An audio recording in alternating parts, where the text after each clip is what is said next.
The following production is part of the Play Some Video Games podcast network.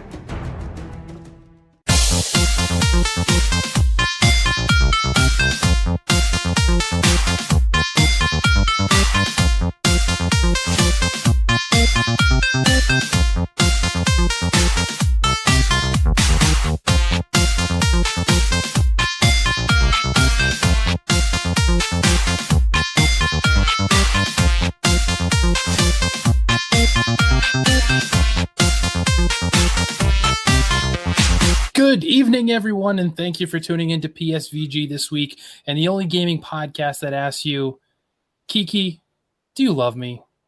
Are you riding? So you'll never ever leave from beside me, because I want you, and I need you, and I'm down for you always.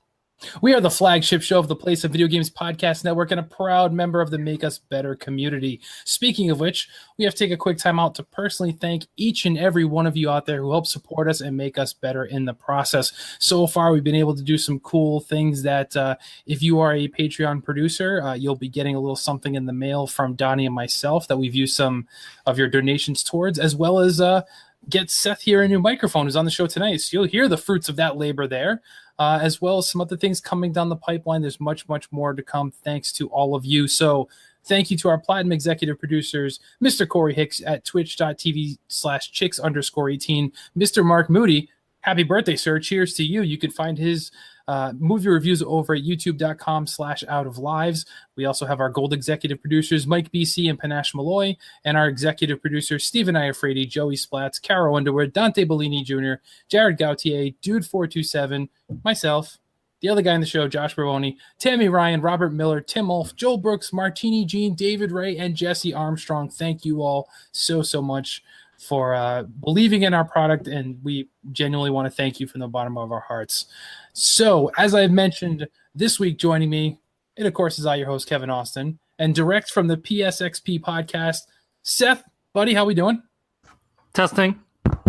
Is this thing on? Testing. What? It appears. It appears on. It works. Thank you. I'm good. I am awesome. Good. I am. You say I'm fresh from the PSXP podcast.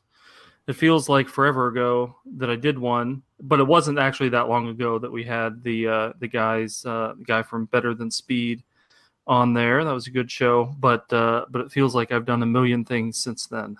So you have. You've been out and about. You've been busy. So we'll get to that in a moment. So also with us, straight out of Board with VG Land, Josh Borbone. Hi, I fell down a flight of stairs today. Did you really? Oh. Yeah, I mean, you normally just say, I'm so tired. And I mean, it's something different, I guess. So I'm tired and in pain. You know what? Then I think I'm going to pass the mic to you first. Why don't you catch us up with what exactly you've been doing, including falling down the stairs? Because I'm sure there's a story behind that and a little bit of what you've been playing, sir. Oh, well, we're cleaning a flight of stairs and someone put stripper down on the stairs instead of cleaning stuff. And I went to take a step and I took 8 steps. So that was fun. Strippers on the stairs at a elementary school? That's not kosher. It's a high school, don't worry. Okay, then in that case, that's perfectly acceptable. Fair enough. So what have you been playing besides Trip to the Emergency Room then this week? Oh boy, what a good question. So on the board game front, the last game I played was Villainous. You can hear about that on Board with VG that dropped this morning, if you're watching live. Video game wise, it's been mostly Paladins as far as gaming time, but not necessarily a lot as far as time taken to play. It's nice that it's Kyle and I talked about it. It's funny because I have it on the Xbox. It arguably looks better on the Xbox. But I still been playing it on the Switch more for whatever reason. In my opinion, in my experience, the controls are garbage in handheld mode. I can't get aiming down. It's a nightmare. So I've been kind of like getting into bed a little early, propping myself up, putting on the TV and playing with the the controller that comes with the system, the Joy-Con controller thing. So I've been doing that, winding down at the end of the night and, trying to level up some characters and gain some experience to buy new characters because I'm not quite sold on the battle pass for that game. It's not as easy as like buying the Fortnite battle pass. No, not at all. It's more of an investment. And I played Vigor on the Xbox. I always say it wrong. It's either early access or game preview, and if I all correct. Game preview. It's on game preview. Yeah, game preview. So I played that. It is another battle royale game. It definitely has its own unique mechanic to it. I would say maybe not a mechanic, but like before you enter your battle royale, like typically you're in like the bus yard for Fortnite or PUBG. Yeah. In this, you actually are just kind of in a secluded like cabin area, and it's not like a loading screen. It's just somewhere you can be, and you have a house, a cabin, where you can gear up. You can go through your weapons and equip what you want, and then it has a map wall, like a corkboard. And if you open that up, it shows you all the different locations you can choose to do your battle royale mode in. It's not true battle royale; like there's not 100 players on the map. Right. And we did look it up. It's by the same people who did Arma. Okay, sure. So it definitely suits that if you're familiar with that game. Mm-hmm. It's basically PUBG H1Z1 hybrid style game. But when you jump into the map, it's interesting because they still have like the big red zone, kind of like PUBG has, where like airstrikes will happen. Yeah. But it also has these like cave markings, but they're put there by people, and they're exit points. So at any point, you can just leave the map. So if you go to the exit point, it evacuates you out of the area, and the game is over. So it's like you forfeit almost, as opposed to but I think what you can do is supply runs, like for weapons and okay, like armor and gear. I think I haven't tested it out because there's only 2 hours in the trial. So I haven't, but from my experience, I thought I was supposed to go to those. It wasn't super clear on like how you're supposed to navigate these maps. But I went to one and it was like, oh, you're out. Okay, done. I didn't see anybody. Game over. You're like, attack anybody. So yeah, I mean, I'll give it another shot. I think I have probably about an hour left. So I'll play it one more time. It's only $20 game right now. So, it's a little bit less than an investment than PUBG was. So yeah, for sure. It's worth at least checking out if you have it. And then I very briefly jumped into No Man's Sky again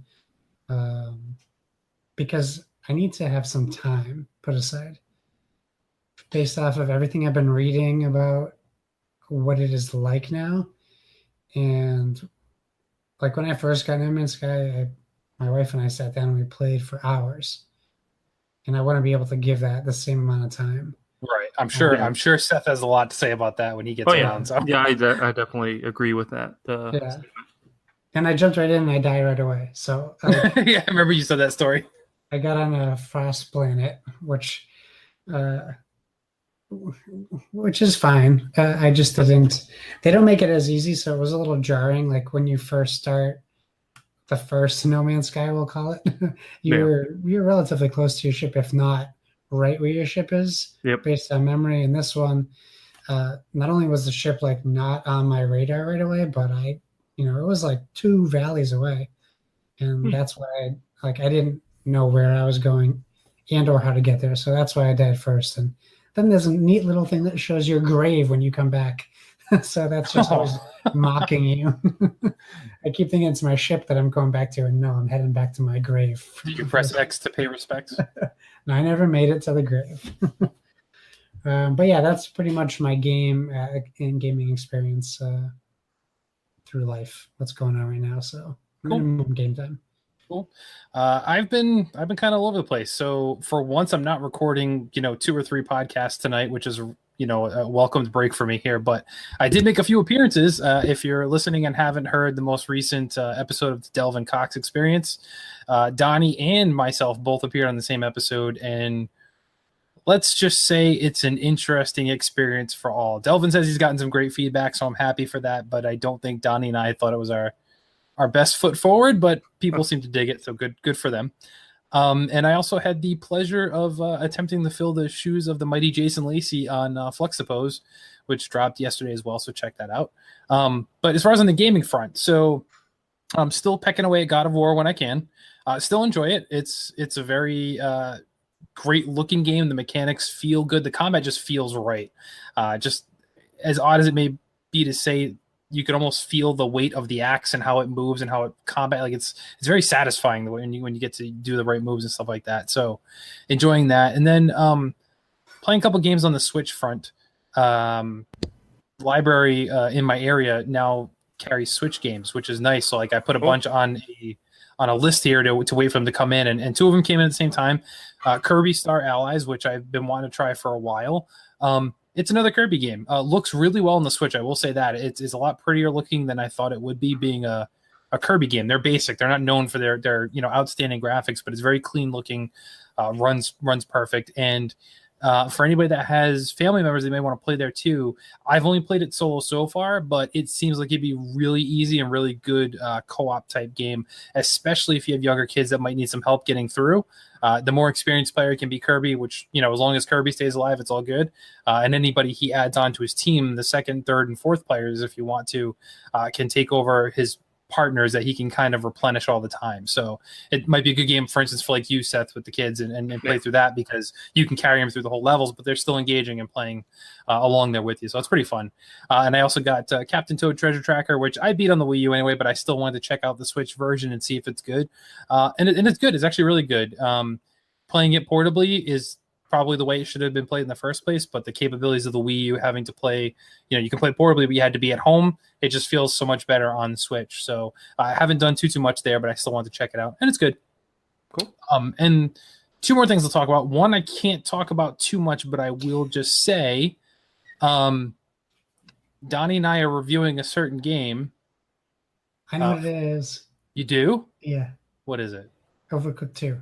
No. Oh. Womp, womp, womp. I wish it was, but it is another great game from Zoink Games, Flipping Death, which is coming out to everything next week. So it's under embargo right now. Can't talk about it. I can just let you know that there will be coverage coming from PSVG as soon as the embargo drops on Monday. We'll have some content out there for you, as well as some streams of, the first hour or so. We've already got cooked up in the books there. So, I can't say anything else other than that, but look forward to that coverage there too. And the last thing is I came home today to a large cardboard box sitting in my living room. So my wife and kids head down to the beach on Thursdays normally, so I end up being home alone, which makes for great podcasting. And there's a box sitting in the living room. So I'm looking at the box, and it's a good size box, and has my address on it. And then it's from J Money. And J Money is what Justin Warner goes by on the Nintendo Switch there. So I tear open the box, and inside the box is another box. But it's actually the Labo robot creation kit he sent over to me, because if you listen to the Justin Warner episode we launched last week, talking about Comic-Con, he mentioned he was moving and needed to downsize, hitting the road, and pack it up and drive across country in an RV. So he didn't want to take it with him, so he sent it my way. And as I was checking it out, he actually wrote on the inside and autographed it saying, "Please take care of my robot," signed Justin Warner. So it's kind of cool. So if you're listening now, I'm going to tweet out some pictures tomorrow of that. It's hilarious. And, Josh is making jokes that I am Justin Warner. I did not mail it to myself from Brooklyn. That would be silly. So no. But anyway, so I will hopefully be able to stream some of that and what that game looks like. I know a lot of people aren't familiar exactly with what the robot Labo kit does, because we know it's a game versus the other kit with the piano and the other stuff where you kind of create things. This was an actual game. So I do hope to stream that to give it some coverage, because you don't see a whole lot of it out there. So hopefully sometime this week, as you're listening it, not watching live, I'll be able to have some of that material up on the YouTubes or Twitch. But Seth, what have you been up to, man? Like you said, you've been doing a lot, and you've been playing a lot too, it seems. Well, I've been playing a little bit. Been traveling this past month. Traveled to Las Vegas for a conference, and then traveled to Anaheim, California for another conference. And when I was in Las Vegas, got to see the sights there, got to go hiking a little bit. Josh fell down a flight of stairs today. When I was in Vegas, I went to Red Rock National Park. It might be National Conservation Area or something. And you can go hiking there in the canyon, Red Rock Canyon. And I took a trail in the desert, walked about a mile in the desert, got lost, ended up on the side of a mountain. I was still on a path, but I was not on the path I wanted to be on. So I tried to take a shortcut back to where I was. I got stuck by a couple cacti in my leg. And then the shortcut that I saw went down a steep part of the mountain, steep hill, that was very rocky. So I just I fell down the mountain is what I said. Oh, God. So Oh, boy. it wasn't quite that drastic. I mostly slid down the mountain. So you got hit by some cactus. You fell off a cliff. Yeah. Did you have to drink your own urine at any point? I did not. I had plenty of water, thankfully. Well, I mean, that's good. And did Grouchy Surge have to come rescue you? No, he did. Okay, He did not. He left did you not there have at the to. bottom of the mountain? Yeah, exactly. No, yeah, and that's what I met up with Grouchy out there, and we played some pinball together. That was a lot of fun, and then came back home for a few days, and then flew back out to Disneyland or to Anaheim for a conference, and we went to Disneyland, and then just got back home week or so ago. On the way back home, our flight got delayed out of LA, and so we had to spend the night in a terrible hotel that was under construction. Oh, yeah. You posted some pictures on that, or you sent them to us at least. I saw it. Yeah. There was, when we checked into our room, the dirty linens were still in the corner. There was hair in the food at the restaurant.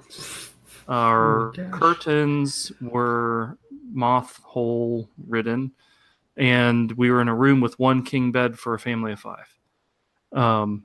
We got some of that stuff figured out. And then the cherry on top of that was the next day when we went back to the airport with our boarding passes in hand for our flight to Columbus. They told us that we had missed our flight the day before at first, and then we weren't on the flight that we were supposed to be on that day. So we got on the flight and we got home, but not fun. It was an interesting end to a great trip. And then travel isn't stressful enough. right, Yeah. with with that many kids. Yeah. 8-year-old, a 5-year-old, and an under 2-year-old. Yeah. So anyway, we got home, and then this week I had ordered some new flooring. We put in new flooring in our living room. Ordered it about 4 weeks ago. It was supposed to be back last Monday, the July 23rd. It didn't come in, and they had to reorder it, and it wasn't supposed to come back or to come until next week. So so I've been having a lot of issues with things being on time. Yeah. So we picked out some different flooring, and we spent Monday and Tuesday this week putting in some hardwood floor, some engineered hardwood floor in our living room. And also this week I had jury duty. And it was my year for work starts on August 1st, so I returned to work on August 1st. So it's been been doing a lot of stuff this week. That's crazy. I will say the floors look beautiful. Like well done there, especially when you do it yourself. I mean, it seems like all of our circle of friends between Lucas redid all of his floors, and now you to do your floors. Like, well, cool. I think Lucas is a little bit more handy than I am, but my father-in-law helped, and he told me what to do, and I did it. So now it looks nice. So, in between that, I've game-wise, I guess I'll talk about board games first. Yesterday was my daughter's 9th birthday, and for her birthday, she got Payday. I remember Payday. It was, she got payday from one of my aunts, and I remembered, I mean, I played it when I was a kid. So tonight, just a little bit ago, we were playing that for the first time. It's a longer game than I remember. It takes a while to get through. And of course, the 5-year-old won. She had like $4,000, and I ended up with $50. That's what happens. And then I also bought, but have not played yet, the Star Wars Destiny good card dice game that was on sale on Amazon for like $10. Oh, you got it? Yeah. Awesome. So haven't played that yet. Read through the directions. It looks kind of complicated. It seems more complicated than it is. Yeah, I'm hoping I generally think once with any game, if I just play it, then you figure it out. So I'm hoping, I think my oldest daughter will enjoy playing that. So she wants to be Rey, so I guess I'll be Team Kylo. Dark Side. Yeah, Team Kylo. So anyway, so those are board game front. And then video game front, while traveling, I played Octopath Traveler for a little bit. I'm kind of stuck right now on a boss fight. Are either of you playing Octopath? I have it, but I have not tried it yet. Okay. I just have the demo. I have just barely scratched the surface. Okay. So, I mean, it's a good game, but I'm at, for anybody who is playing it, I started with the Hunter and worked my way around counterclockwise, and I'm now down to Olberic, which is my fifth character, and I cannot beat the boss. I've tried it 5 times. I've went out and grinded a little bit, and so I'm just kind of stuck. So it kind of stinks. So I played that. Had jumped back into Stardew Valley a little bit, which is a lot of fun, and also played some FIFA on Switch. Nice. Oh, that's right. Yeah. Which is, it's the best mobile version of a soccer game. So wait, whoa! You claim it's better than Soccer Slammers? I have not played Soccer Slammers. I'm joking. It is better than Legendary Better than 11 or whatever. It is better than Speed. It's better than whatever terrible soccer game that I reviewed a few weeks ago. Oh, there was. I think you're right. I think it was the Legendary 11. Yeah. Which that game bummed me out. So I played that, and then on PS4, it's basically just been No Man's Sky since they did the update about a week ago. I started a new file in that, and it does take you do need some time to put into it to really get, I'd say, the tutorial, which is find your ship, repair your ship, eventually get your warp drive, and learn how to build a base.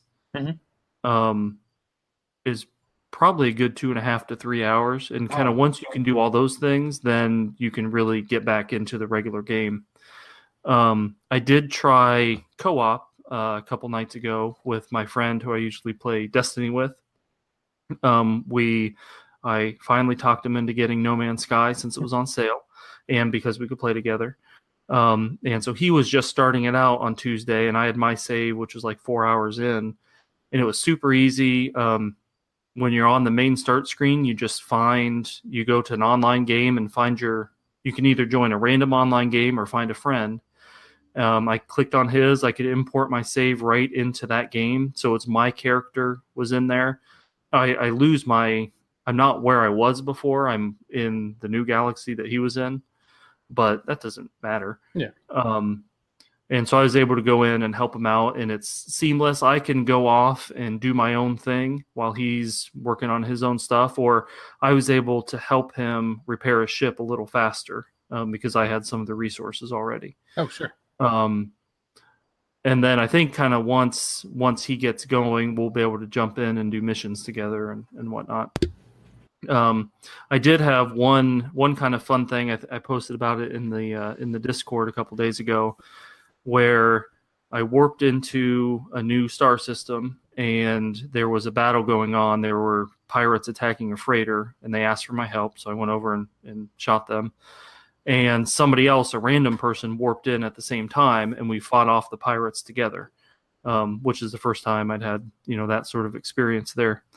And then at the end of that, the freighter captain called me in and gifted me the freighter. So now I have a freighter, and I have one trade ship that I can send off, and it'll do missions, kind of on its own time, and it comes back with resources for me. So that's a way, so they've built in a way to really add up a lot of resources pretty well. So I like the improvements that have been made. I'm maybe 5 hours in, got a long way to go. But I am reminded why I liked it so much to start with. Mm-hmm. And it is a little bit stuttery. As you enter the planets, there's some frame pop in. I crashed one time when I landed on a planet. The game crashed, not my ship. And there are some frame stutters here and there. So if that stuff bugs you, then stay away from it. But it's fun. I like it. If you like the original No Man's Sky, you should definitely jump back in and try it again. So yeah, that was actually also at the library too, and I was going to pick it up, but I knew I wouldn't have much time because unfortunately, if I get a game transferred from another library to my library, they're often like a 21-day rental, which is awesome. That's plenty of time to get through something. Okay.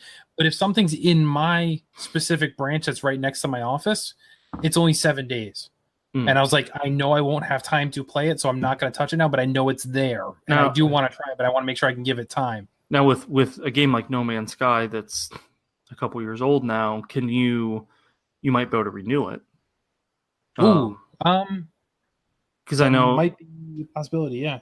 Like if I rented or if I borrowed God of War right now, it's got a long list of people who want it. So you get it. So I get it for that 7 days and that's it. But if it's an older title, a lot of times you can renew it for 2 or 3 times. That's true. Yeah, I'll probably try and hit it up next week. Once I get through these 2 that I have now, I'll see if I can pick that up. So I do want to give it a shot because even people that didn't like, people that liked it originally, like this even more. And then now people who didn't like it originally even seem to like this now. So I'm like, well, now is the time where I feel better about jumping in, where I was a little leery compared to when it first launched. Well, I think the whole narrative of that game would have changed had they launched 2 years ago at like PUBG. $30 early access title, and then No Man's Sky next is the full game. And I think they're still making improvements, and they're going to do going to do special events, and things like that. But I think this is the No Man's Sky that was promised 6 years ago. Yeah, I think so, and I think it will continue to be supported just based on the community now it's growing around it and rallying around it, where people who only have an Xbox can now play the game, and it's good complete format, and then people on PlayStation can get it like dirt cheap because it's been out for so long too. So it's like, okay, either way, everyone can kind of play it unless you just play on Switch, but you can jump in and it's a good time. So good, exciting to hear. Yeah. So that's enough from us. It's time to hear from you guys, the listeners, and it's time to check out the messages. Message for you, sir. As I take a sip of my new Swedish Fish G fuel that came in. Josh, has yours come in yet? Yes. A Swedish fish drink just sounds disgusting. It's actually not. I know that you said that it's good, but it's just... it's not as sweet as I thought it would have been. And I've tried some pre-workout drinks that are Swedish Fish, and they're like god awful. Like it's way too like.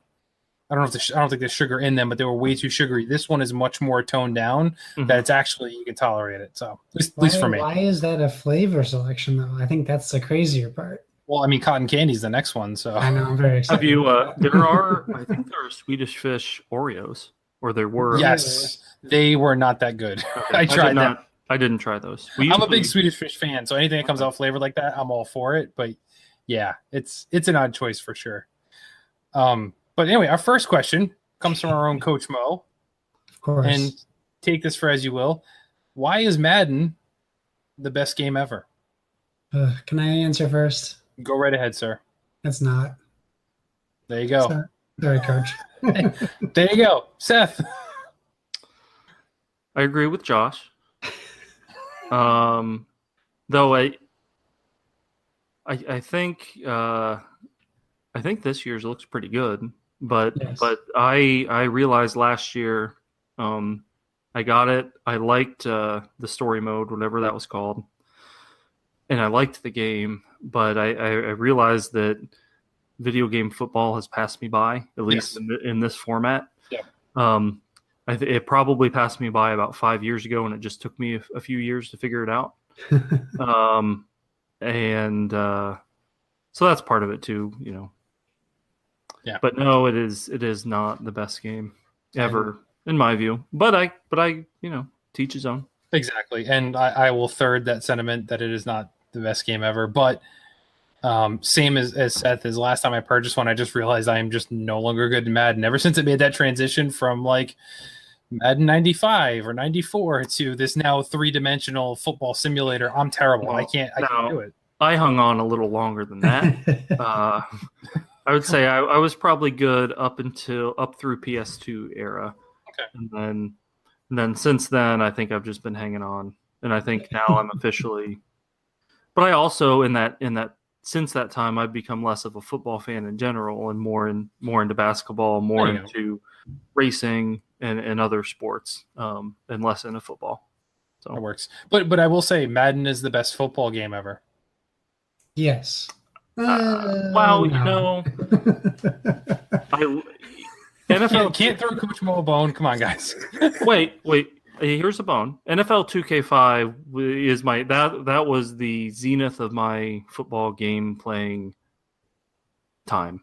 And that's my favorite football game. But clearly Madden 19, 18, 17, 16 are better than NFL 2K5. I'm not that crazy on that bandwagon. Okay. Games are better today, but Right. NFL 2K5 is still my favorite. Right. So it's your favorite, but it's not the best. Yep. You're acknowledging that. So there you go. Okay. So our next question comes in from our next two actually come in from our Discord. So Tiger Shark RG Halfpenny wants to know, brace yourself for this one, guys. Why is Mech Warrior 5 Mercenaries the only upcoming release worth a damn? If you're not familiar, Mech Warrior 5 is the first single-player, first-person action game to be created in the BattleTech universe in 15 years. I watched the trailer. If you're into mechs, it does look very cool. It's only on PC, and I don't know if he knows this when he sent in the question. It's been delayed until 2019. So It's not really, it's upcoming, but it's not soon. It's so not soon that they're not even going to announce a more narrow release window until December of this year. So you're not even probably looking at early 2019. So sorry, I will. While it looks good, I don't think it's the only thing to be excited about that's upcoming by far. And some of these games we will be talking about later on in the news are something to be excited about and are, to use your own quotes, worth a damn. But either of you have any thoughts?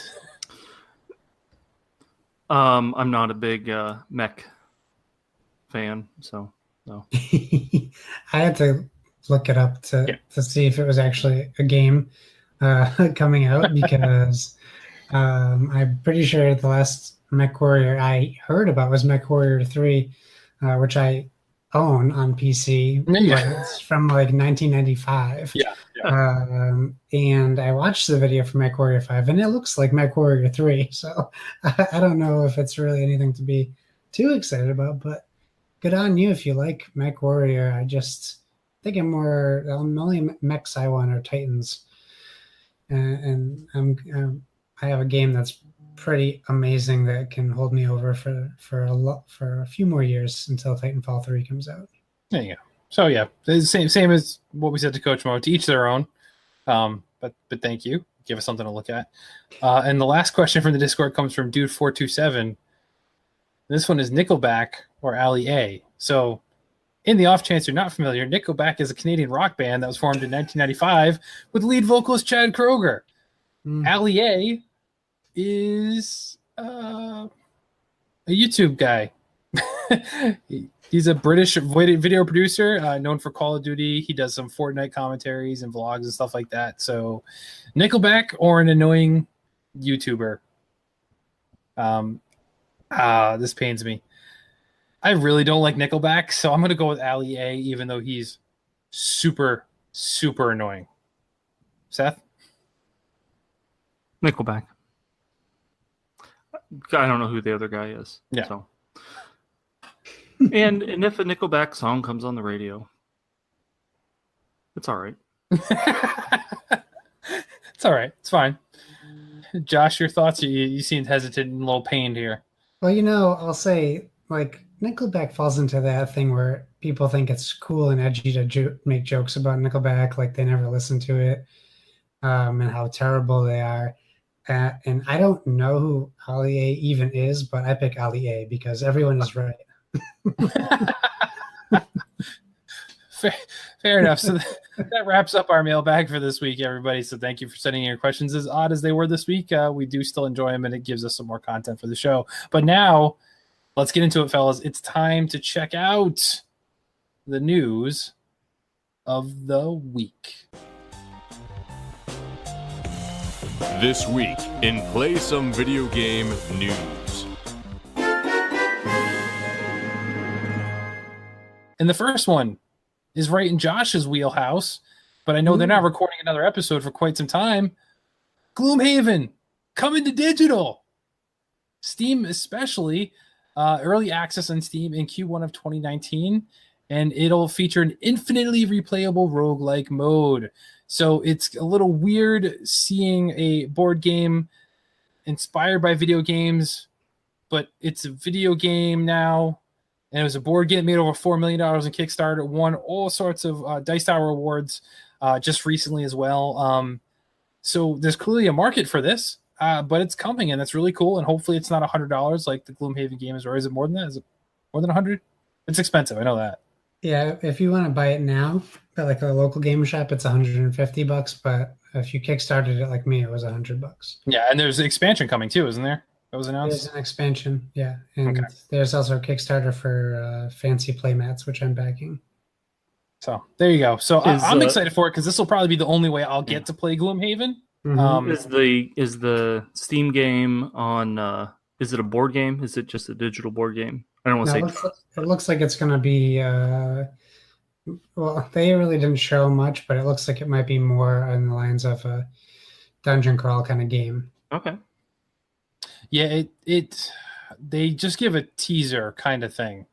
And it looks, I guess the teaser, which doesn't actually feature any gameplay that we know of, it looks almost like a Myst or a Riven type game, if you remember those, where it's like you see the room and you can look around the room and it kind of follows you there, and then you see a short clip where some skeletons and monsters come out and jump out of there, but that's all you see. So it's a little early, I think, to say, but it's big. It's worth talking about. I mean, this is the board game right now that everybody talk about. The highest rated on Board Game Geek still, right, Josh? Still is. Yeah. Well, not in the hotness chart, but in not the ratings. hotness, but in the ratings or whatever when they Yeah. the reviews. So that, and then the fact that it just won Dice Tower Awards, which always gives every board game that has that another boost for people who hadn't been into it before. And I mean, there's people that I know that don't even really play board games that have played or owned Gloomhaven now. So this is kind of a big thing to see. Some people clearly paying attention to what's hot right now. I mean, Board with VG guys, they talked about the most recent episode dropped today, once again, that you're seeing places now take board games very serious. Barnes and Noble seem to be all in. And I don't know if they have done this yet in your area, Josh, but like Target is getting some remodels, at least in Rhode Island. Yep. And the board game section is getting like a major facelift. Like it looks a lot better. They clearly highlight the games that are like, you know, designer games and family games and strategy games and card games. Like they're going all in too. And let's be honest, between the two, Target is doing a much better job of organizing their board games. With Barnes and Noble, it's like it's a couple shelves and stuff is just shoved in wherever it can fit. They don't do anywhere near as good job of merchandising it as Target does, clearly. So it's exciting to see other people take note of what, you know, is quickly becoming a very, very hot hobby again for everybody. So Josh, being a Gloomhaven owner, I'm sure you're interested in this. Yeah, you know, I think it's by Asmodee Digital, so Seth's question is a pretty valid one because Totally. it very, very possibly could be just a digital version of the board game, which Scythe is in early access on Steam right now, and it is basically just a pretty digital version of the board game. But you have the animations. It doesn't necessarily feel like you're playing a board game on a computer. Yeah. So I could see it going both ways. The first day of Gen Con, they showed there is a Mansions of Madness game coming out for consoles that will be an actual game. Oh, okay. And Arkham Horror, Call of Cthulhu, comes out for PlayStation for this month, I believe. Yeah, that was talked about before. I remember that. I kind of forgot about that. Yeah, so they're making the leap. For people who don't know, we're in like our second E3 for the board game world. We had Essen, which is out in Germany, but this is like, there have been over a dozen brand new games announced in the past 2 days and more to come in the next 2 days. And people are holding out their big releases for Saturday and Sunday. Well, Saturday mostly. So right now we're like in the thick of all these huge announcements, and the Gloomhaven coming by Asmodee Digital's, it's huge on a few levels. Gloomhaven is designed by one man. He designed the whole game. That's right. Isaac Childress. He made this whole game. Now he is having the biggest digital and physical publisher in all of board games making his game into a digital game. So obviously this isn't something that they just started working on either. The last Kickstarter was the second edition of Gloomhaven. So they made like $2 million on the first Kickstarter. Then they made $4 million on the second Kickstarter for the second edition. So yeah, it's nothing to like, it's not for everyone, no. So I think that's why the digital version is important. Because we keep talking about all these gateway games and getting people into new hobbies and different ways to play these games. You can now play Gloomhaven and not have to spend $100 on the board game. And it's funny because if you're looking like the board game groups right now, people are mad because they feel entitled because they spend so much money on this game that they don't want you to go pay $30 for a digital version or even be able to play it digitally at all. But that's not what this is about, you know. No. They should want more people jumping in this hobby because it's better for them. So, like, yes, you can feel honored or special that you got the Kickstarter version of something that's hard to find or whatever the case is. But ultimately, you should want more people to be interested in playing it because these board game designers, unfortunately, aren't going to keep producing this new content if it doesn't sell, if people aren't interested in it. Like you have, I mean, the board game Kickstarter community does pretty well. It seems like, you know, you see more and more of these companies able to follow through even after, you know, the Kickstarter comes through, where other Kickstarters don't always make it. Board games are pretty consistent with them being able to do it. But the problem is if Josh gets a Kickstarter game and he absolutely loves it, and, you know, 3 months later he tells me about it after he's gotten it, well, I can't get that game anymore. And that does not help the board game community. That's a missed opportunity that designer had to sell another copy of the game.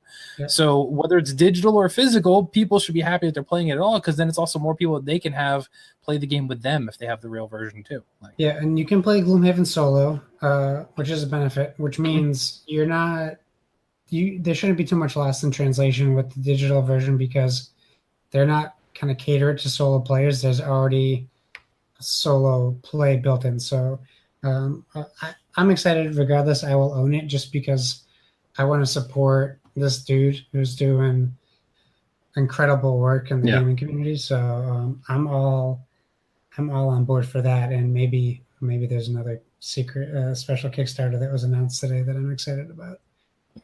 But we have to hear Seth's thoughts on it. Yes, I was going to say, Seth, do you have any opinion on this? No, I am interested in a game like Gloomhaven. We just don't. We were looking at our board games right now and trying to consolidate the space. We just don't have. We don't play that many, and we definitely don't play, you know, in depth things like Gloomhaven. But We just don't have the space or make the time for something like that. So I'd be more interested in trying it out on digital. I'd be one of those, I'm not gonna spend $150 on a board game. Yeah.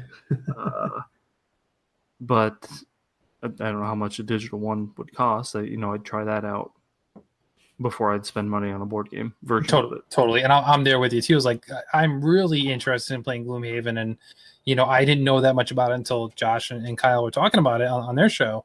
And it's something I'm really interested in, but I too would never spend 100, let alone 150 on it, to be honest. And that's fine. But now this gives me an outlet to experience some vision of that game, whether it's a digitalized board version or it's just a game inspired by it. Right. Cool. All right. So next story, to hopefully appease Coach Mo a little here, we have another Madden story. This one is a little different though. Madden NFL 19 scrubs Colin Kaepernick's name from a song that plays on the menu. So menu music is part of sports video gaming. Like every single sports game, like you have that main menu. It's always some rap song or, rock song or something playing in there. And Colin Kaepernick has been a highly controversial lightning rod for the NFL for the past couple of years, even though he hasn't played in the past couple of years. The Big Bank is a song featuring 2 Chainz, Big Sean, and Nicki Minaj. And they make a line reference. Big Sean does say, "You boys all cap, I'm more Colin Kaepernick." And in the menu, it plays the song, but yet it omits his name. So why choose this song if you're only going to censor it when there's millions of other rap songs you can do? Now, here's the thing. This news story has actually been updated like 4 times throughout the day. So there was a song in last year's NFL game, a song called Bars of Soap, which also referenced Colin Kaepernick. It was also scrubbed out last year, but I don't recall hearing a lot of news about this. And Colin Kaepernick was even playable in last year's Madden as a free agent. So he was even in the game, and they still removed any reference of his name in the song. So at first, EA was kind of like, well, it's for licensing reasons. We can't use his name and yada, yada. But the thing is, like, you licensed the song, so you should be able to play the song. Obviously, the songs are always heavily censored anyway because of the language in them, not necessarily somebody's name. So the artist, Big Sean, even tweeted out about this. He blames the NFL in addition to EA for the removal of Kaepernick's name. And Colin Kaepernick actually replied to his tweet with a thank you for the support. So literally as of an hour ago, EA sent out another press release saying that the scrubbing of Kaepernick's name was its responsibilities, not the NFL. So EA is taking full blame for it. And it was done over a misunderstanding about the rights EA had to use Kaepernick's name, even though they licensed the song. The representative added that a forthcoming update to Madden will replace the existing version of Big Bang with the one that includes the reference of Kaepernick. But that remains to be seen, because they also said last year, if you recall, the big deal with Madden was that they were doing updates even after the season with new stories and making adjustments in the postseason to the game. And like they had different commentary that would come over. Yeah. One of them was supposed to be stories about Kaepernick's protest, and that never made it into the game. So the political stuff continues that this, they're claiming they're going to fix it, but I mean, it's EA. Who knows? You can't always trust EA lately, especially when they say something. So I just thought it was a really interesting story, and it seems to be an odd selection that if you thought you couldn't use his name, then why even use that song? But your thoughts, Seth? Same as you. If you're not going to use his name, pick a different song. And I don't for a second believe that it was EA and not the NFL making them censor it. And I don't know. It's just goofy. And I work in, public relations for a school district. I was just at one of the conferences I was at was all about public relations and customer service. And you get a lot of examples of companies that just do dumb things that there's no reason. Had they just picked How You Remind Me by Nickelback, people would have complained about that, but it wouldn't have been a social justice warrior kind of story, and you just dig a hole for yourself, and it's a story that draws attention away from the new Madden coming out. Mhm. Right? I mean, from what the game actually is. On the other hand, maybe it gets us talking more about Madden, so it reminds people that Madden's coming out and they're going to go get it. So I don't know. I don't know whether it's no news is good news, or any news is good news, or the saying is no press, bad press is better than no press kind of deal. Yeah, type thing. Yeah. No, I get it, and it's interesting because if you look at the Madden release, so Madden's out. Yep. I haven't seen any stories about Madden other than stories about this. I haven't seen people talk about how good it is or how bad it is or that it's improved over last year. We're not hearing any of that except from Coach Mo, who's saying it's really good on PC, guys, which is a big deal because Madden, I don't think, has been on PC in a minute. So right. This is big news. Like, that should be the story. Like, Madden returns to PC and it's really good. Not, hey, they're screwing over Colin Kaepernick again. It's an odd thing. No, I did. I mean, it's getting good reviews. I saw the IGN review. I watched it. So, I mean, it's getting good reviews, and I hadn't seen the story, but I've been kind of disconnected from gaming news for a while. So, fair enough. Josh, your thoughts? Well, first, Madden is out tomorrow, technically, because EA Access and Origins is why you see people playing it. Yeah. So hopefully we'll get some good news and feedback. The actual Madden releases, it's such a silly thing because you have EA Access gets it 5 days early. The Legendary edition releases next Tuesday. Oh, next Tuesday. And the regular edition, if you just buy the normal $60 edition, is next Friday. That's right. So this whole release window stuff is, I mean, it's great for Xbox owners and for EA Access people. I mean, I think that's a consumer-friendly thing, but it's hard to know when things come out anymore. Yeah, and EA is doing that. They did that with Battlefield 2, and they're doing that with Battlefront 2, and they're doing that with Battlefield 5. Yeah. Which is, it's sloppy. You should pick one release date for all of your special editions and regular title. Yeah. But as far as the Kaepernick thing, when I first heard about it, I thought it was an unfortunate coincidence. And then, like when you catch someone lying and then they want to keep explaining to you how their predicament happened. So they're like, no. Like I was in a car accident. Kind of like the guy hit my bumper. Well, it wasn't a guy, it was me, and I hit the fire hydrant. And actually, no, I never left the house. It was a story. It's like you keep making these posts, and then you're playing the blame game, and then you're not playing the blame game. Once you start to see that, like dovetail, fishtail, whatever you want to call it, it becomes more and more obvious that they're not being upfront right away with what happened, and it's not like they skipped the whole song that had his name in it. They literally just took his name and no one else's out. Yeah, his name and vulgarities were the only things pulled from that song. Right. Yeah. So if you want to make comparisons, that's not a fair comparison to this. Yeah, right. Right. Okay, so moving on to some happier news. So we know today the curtain's been pulled back and people are allowed to talk about previews of Spiderman, which comes out this fall, next month, right? September? Yep, September 7th. So yeah, a little over a month away from now. And once again, if you listen to the Comic-Con episode of PSVG that I did with Justin, he got some hands-on time. He got to play for about a half hour privately with some people from Insomniac Games, and he had nothing but great things to say about it, saying, it's reminiscent of the Batman games, but done even better. Like, the combat's more fluid, the movement is great, the voice acting, graphics, he says everything you're seeing is legit. It looks and runs absolutely great. One new detail kind of came out. Now, we've seen her in trailers, and Mary Jane it's not a secret that she's in the game because she's been in the different trailers. She's actually playable, guys.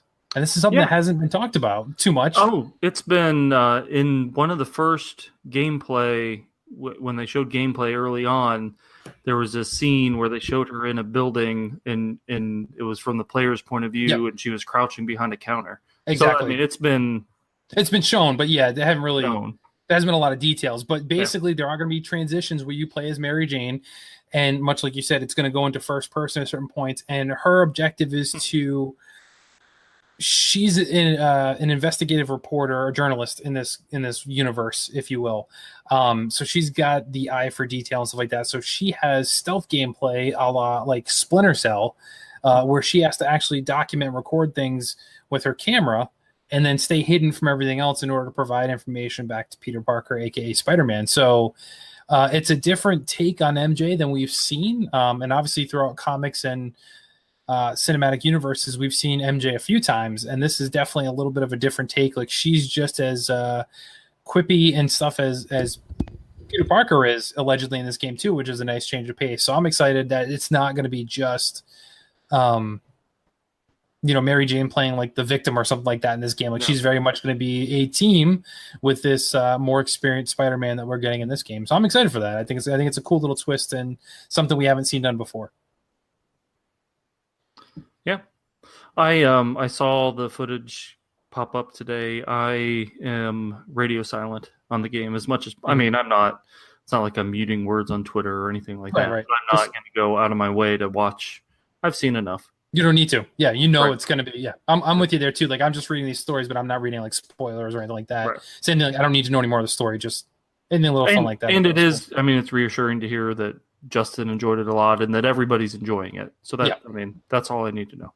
Totally there with you, Josh. Your thoughts? Well, I skipped the trailer because I was kind of like in Seth's shoes. Like, I'm already on board, but now I'm watching it, and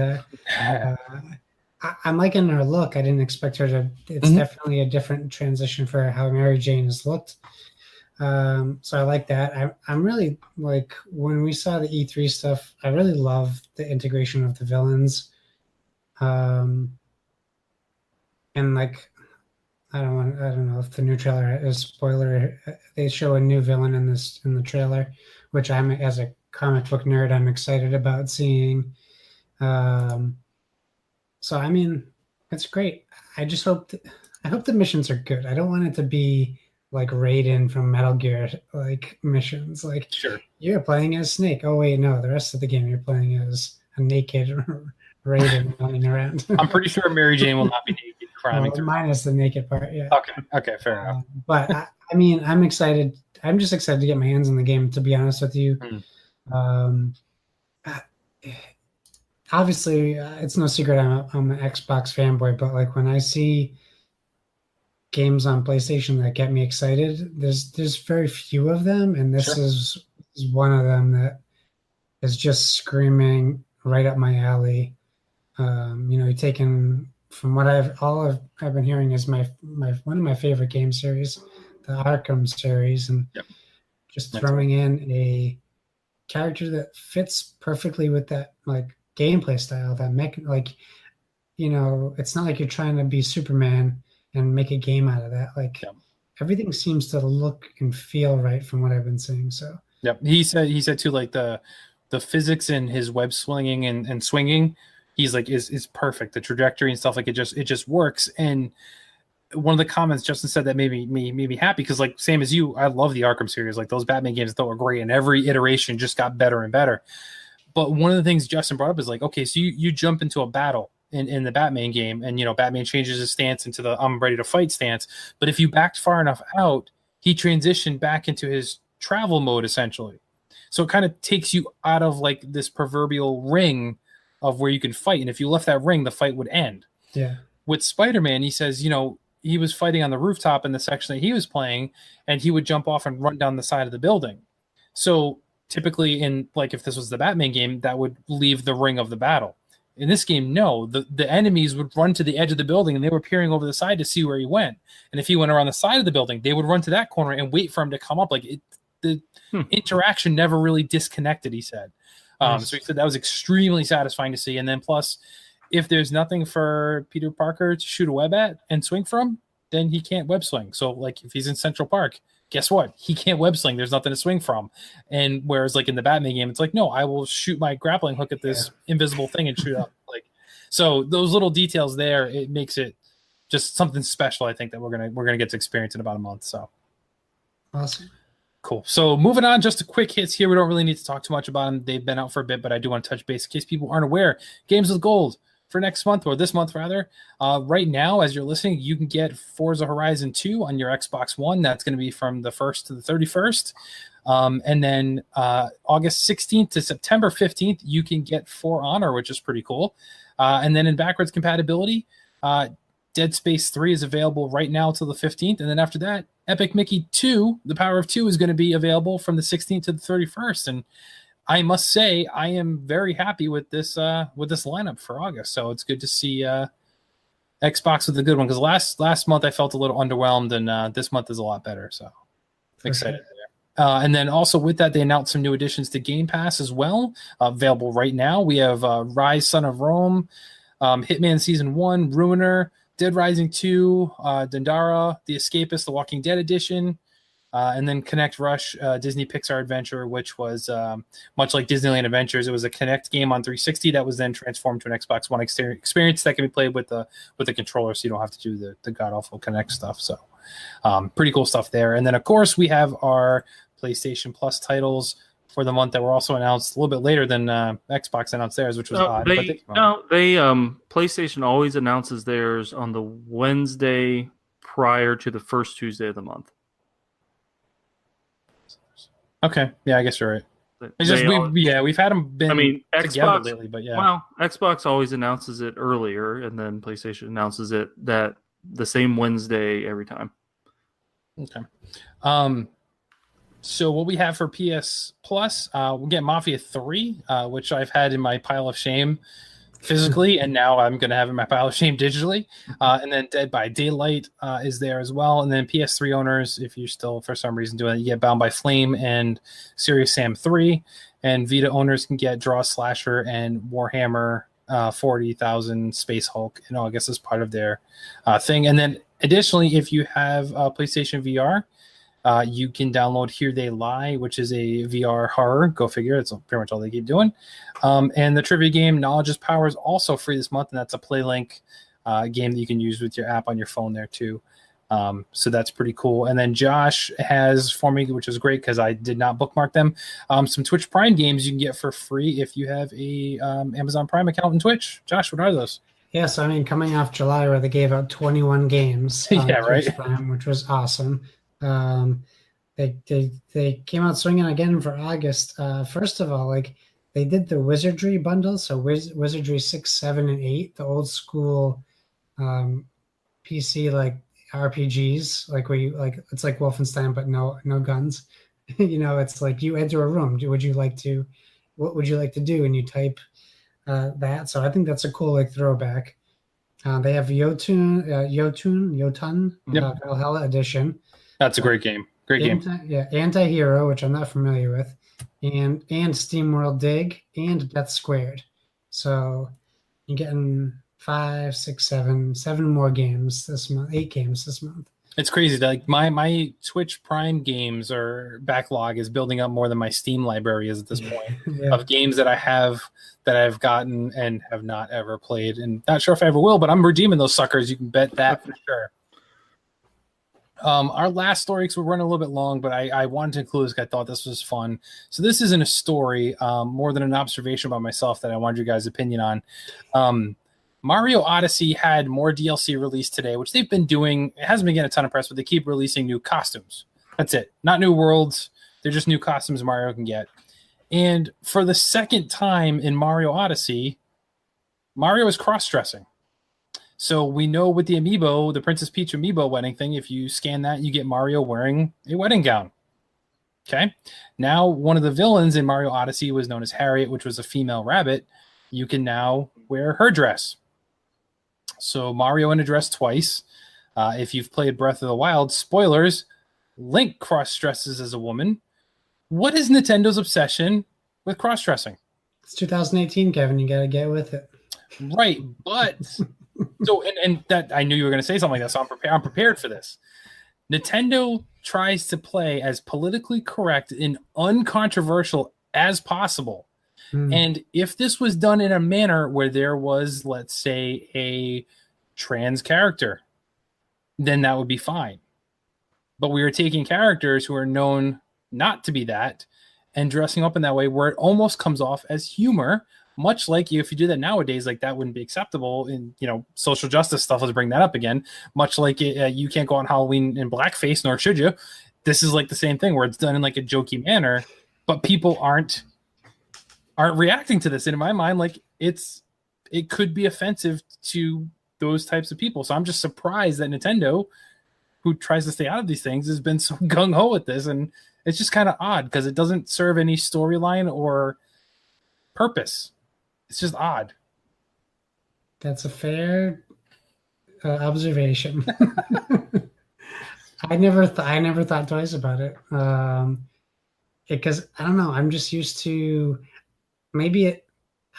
for whatever reason in my head, Nintendo games have always been the games where your characters are taking on different like roles or looks like characters like Kirby or Mario or games like that go all the way back. I can't think of any like other consoles specifically that do that. I'm sure they do. I just never thought of it that way. You never wore high heels or a dress, Kevin? No, I could say I haven't. But maybe ever for Halloween. And if I wanted to, it'd be fine. But I just find it kind of odd that the way they're just kind of treating it. So, and this is my nostalgia kicking in and my knowledge. So, Birdo, if you guys are familiar with Birdo from the Mario series, Birdo's actually originally is a boy. But he has a bow? That wore a bow and was confused about their sexuality. That's how he was described in Super Mario Brothers 2. And then eventually they just made him a girl and kind of made him Yoshi's girlfriend, like as if it ever made any sense. But they totally took something that was in this instance where I could be like, well, this person is wearing a bow because that's how they identify themselves or whatever the case is. But Mario isn't that. So I just find it funny how they, censored it one way and now they're like doing it the flip-flop the other direction. So it's just, I thought it was kind of fun. But all right, so we'll move on from there. And then, like I said, we're running long on time there, guys. So Josh, where can people find you and what you're working on currently? Oh boy, where they can find me? Well, Bored with Video Games is where I live right now. So if you can find me, good luck. We recorded 2 episodes this week. The first episode having technical issues, so you won't get to hear the first one. I did give my Switch code out on the first one, and then I decided, well, it wasn't meant to be, so I did not give my Switch code out on the second one. So you have to try to find me, is what I meant originally by that. What do I have going on? Not much. We're trying to get some more great guests for you guys on Board with Video Games. We've been really happy with the content we've been putting out, and in lieu of actual plugs, I'm just going to say they announced Horizon Zero Dawn Kickstarter coming out next, either this month or next. And I couldn't be more pleased in the world. I am so excited to get Horizon Zero Dawn board game.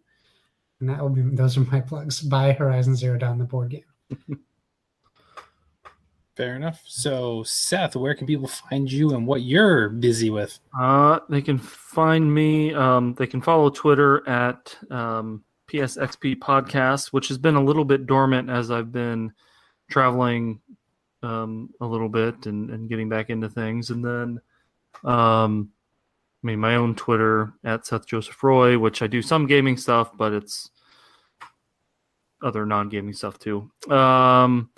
Hopefully, pretty soon, Justin and I will get together and do another one of our monthly episodes of PSXP. I'm planning. I haven't talked to Justin about it yet, but I'm planning on doing a kind of a deeper dive into the Uncharted fan film. Nice. That came out. I tweeted at Nathan Fillion to see if I could get him to guest on the show, but I haven't heard from him yet. So I wouldn't hold anybody's breath on that, but who knows? Crazier things have happened. It's true. But anyway, I think that's a great. I thought it was a great short film, and so we're going to do a deeper dive on that here later this month, and then in September we'll probably record toward the end of September, so we have enough time to get through Spider-Man. Oh, nice, great idea. Spider-Man review cast and whatnot. So that's kind of the August will be a lot of Uncharted talk. September will be Spider-Man talk, and then we'll go from there. And that's it.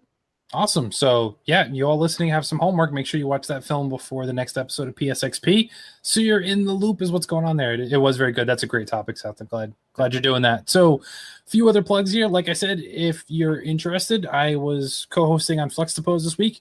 Definitely check out the new Delvin Cox Experience episode featuring Donnie and myself. It's fun, it's funny, it's wacky, and there's some good content out there on there as well. Delvin's doing big things, and he's been a big supporter of us, so we got to make sure we support our family just like that. If you're not already following, make sure you follow Caroline, the Nintendame, over on Twitch. She's been streaming like a mad woman lately. Like, she's super consistent with it every day. So you can find her over at twitch.tv, the Nintendame. She's doing all Nintendo stuff.